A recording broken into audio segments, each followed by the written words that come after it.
All right, good afternoon, everyone. My name is Aaron, and I have had the privilege this summer of working under the direction of Dr. Corey Brower. I am the graduate mentor for this group, and I am studying bioinformatics at UNC Charlotte.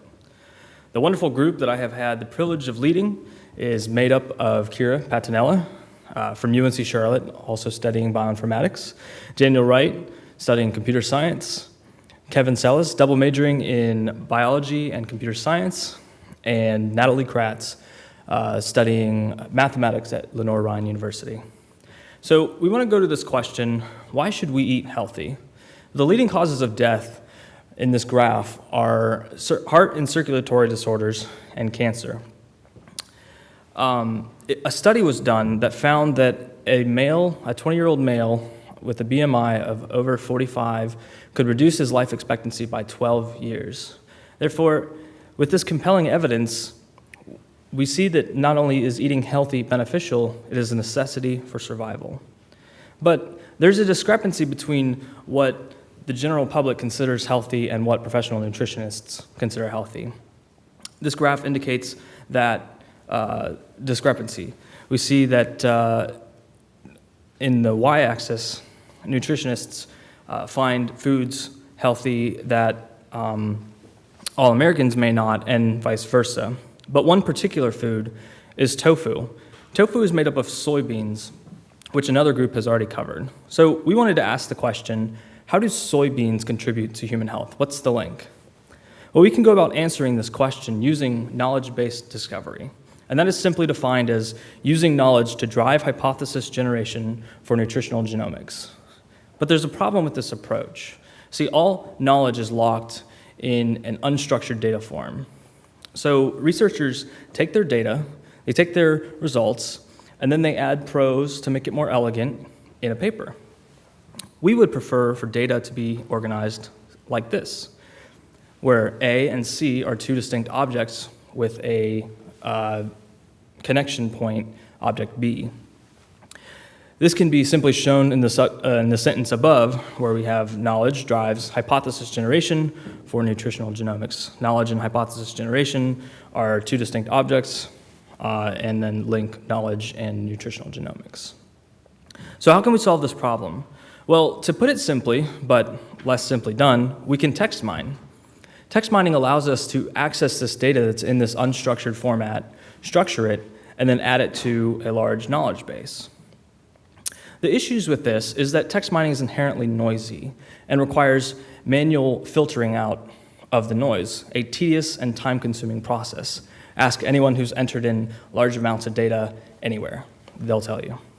So how can we remove the noise? Well, that's what my team and I decided to tackle this summer. And I'm going to turn it over to them to show how we tackled the issue. All right, so hello. To tackle the issue of the noisy data that we do have, we developed a curation interface, and this is simply put an interactive graphical representation of our data. It's hosted internally, and it allows certain users to actually log in, review, and take actions on the data that we have. The sequence that you see below would have a user interacting with the interface in some manner, in this case doing a search for glycine max, the domesticated soybean. It then sends a request over to the server, which gets the data, and responds back to the interface, refreshing it based on the user interaction. The reason we needed this interface is that we have a large amount of data. We have over 2.2 million entries in our database, and so the interface can act as a middleman between the user and the database. The manual curation process actually has a user voting on a novel relationship between a subject and an object. In the case below, you would have an example where maybe glycine max is the subject, contains would be the relationship, and anthocyanin here would be your object itself. Some of the benefits to this model is it allows unique users. So each user will actually have their votes count and pulled into a table where we can then make decisions, either promoting that entry into the knowledge base for further research or removing it from the database itself. It's also a very reproducible model, an adaptive model that can be used across many fields of research just with a different underlying database. It's also customizable, and this flexibility allowed us to really just make a simple, organized interface that really enhances the user experience. So let's take an actual look at what the interface looks like. Right, so for our database, we actually have a user here searching for glycine max, which is of course the domesticated soybean. So I would like to mention a randomize button, which actually pulls from a sample set of 400 entries, and that allowed us to get some voting data, and I'll talk about that later. So once the user has actually inputted their search term, they're greeted with a search table. And that table has all your text mine data. So you'll look at the subject, relation, and object, and that's the actual text mine data that the software has pulled from the article. And then you can also see a snippet there, which is actually pulled from the abstract of the scientific article. So from here, it's actually the job of the user to determine whether or not that subject, relation, object is accurate and matches what's in the snippet right beside it. So to go over some specific elements of this page, we actually have a sentence which tells the user what they search for and how many results they have. And so you can see here you have 1,200 results for glycine max. And if we wanted to generate a table for all of those results, it wouldn't be feasible because the table would pretty much go on forever. So we decided to split it up into pages so that the user isn't overloaded with information. We've also included a search bar so the user can requery and do related queries. So back to the big picture. The entire database is used to curate text mine data. So we can see here that a user has voted and upvoted and downvoted these entries based on whether or not that text mining data is accurate. And back to the randomization button. In 3 months, we couldn't get enough data with 2.2 million entries to actually form any reasonable conclusions. So we made a sample set of 400 entries where we could actually gain some meaningful voting data. So the purpose of our voting was twofold. There was one, we wanted to be able to create an overall general idea of what the quality of our text mine data was. So to do that, randomization assisted, and that we were able to cut back on the possibility that maybe people were only searching for known terms like soybeans or carrots or diabetes or cancer. We were going to miss out on all the possibilities of the genes that you wouldn't know the name of off the top of your head or the chemicals that you wouldn't know to search for. We also were able to create a way that we would have overlap in our votes. So multiple people would vote on the same entry, and we would be able to tell, like, with confidence how accurate an entry was going to be. One more. So what we found overall was that about half and half of the votes cast were yes votes and no votes. You can tell that from the lower left pie chart.